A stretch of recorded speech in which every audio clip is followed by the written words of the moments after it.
Você aí de casa, com certeza, já ouviu falar que hamsters comem os próprios filhotes. Isso é verdade. Mas não fique aí achando que o pequeno roedor é algum tipo de vilão cruel e sem sentimentos, não. Afinal, para nós humanos, é inconcebível a ideia de comer o próprio filho ou filha. Porém, na natureza, isso é relativamente comum, sendo, na verdade, uma maneira inteligente que muitas espécies encontraram para continuar sobrevivendo. Hoje, aqui na Fatos Desconhecidos, você vai entender melhor por que alguns animais comem seus filhotes e como isso é, de uma maneira muito estranha e importante para o ciclo da vida. Meu nome é Mozart Ornelas e seja muito bem-vindo ao canal.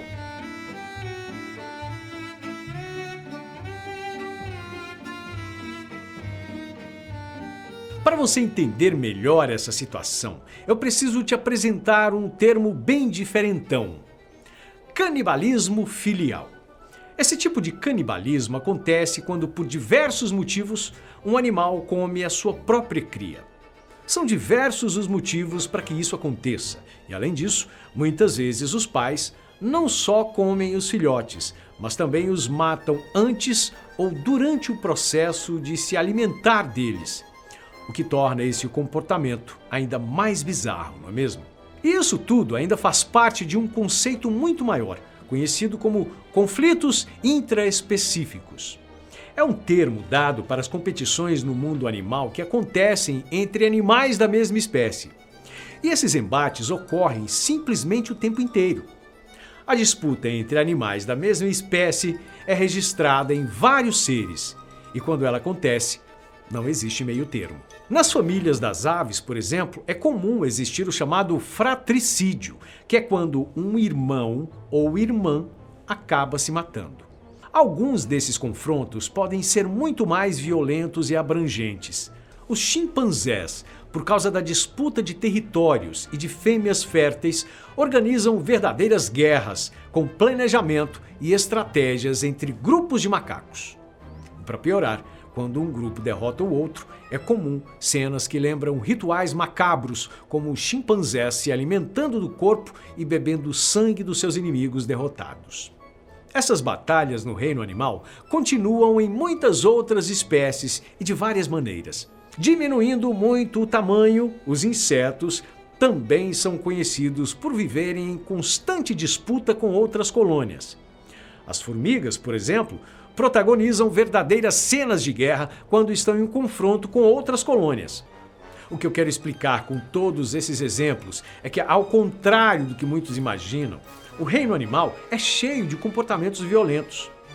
Eles acontecem por motivos específicos em cada espécie, porém, existe um ponto em comum entre todos eles: a disputa por territórios e por alimentos, e ao contrário do ser humano, batalha pela vida desde o momento do nascimento.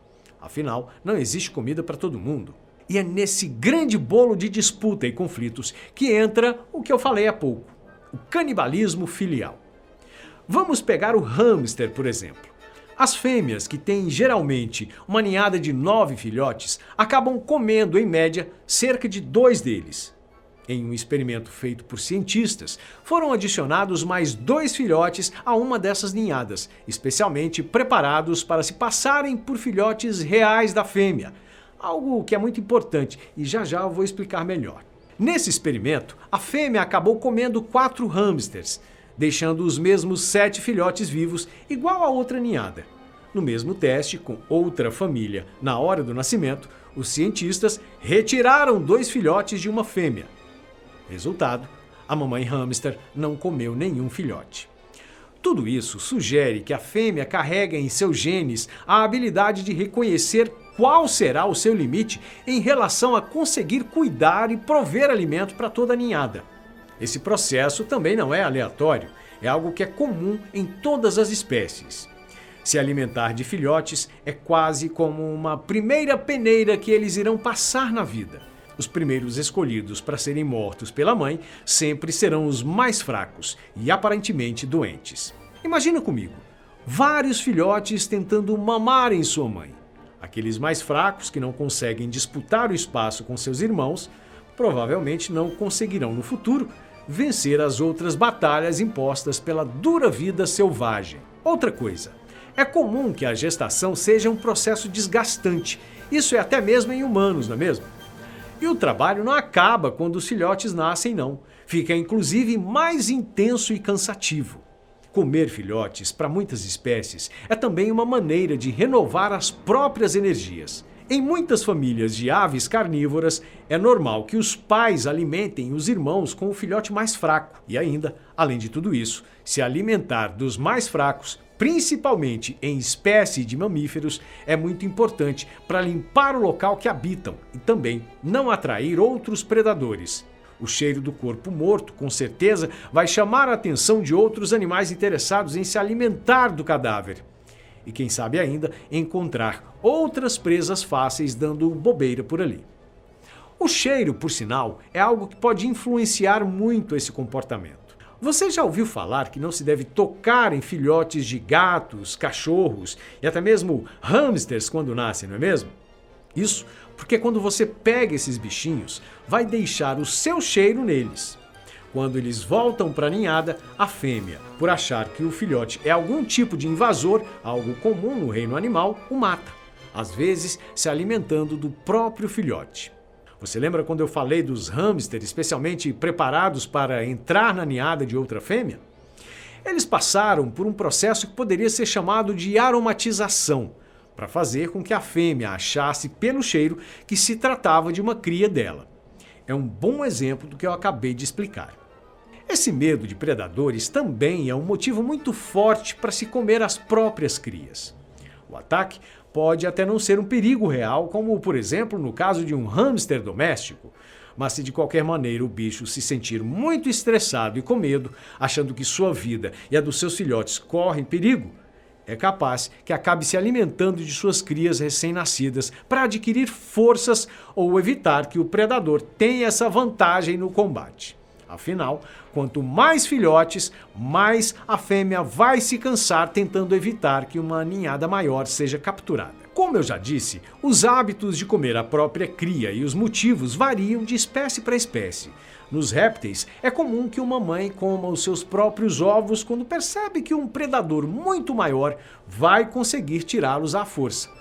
É quase como se ela dissesse: olha, se meus filhos vão ser comida para alguém, vai ser para mim mesma.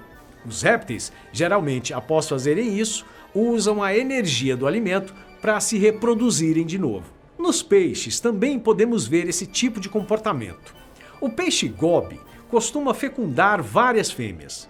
Os ovos ficam escondidos e o macho continua por perto para protegê-los e só sai para fecundar outras fêmeas quando esses ovos eclodem.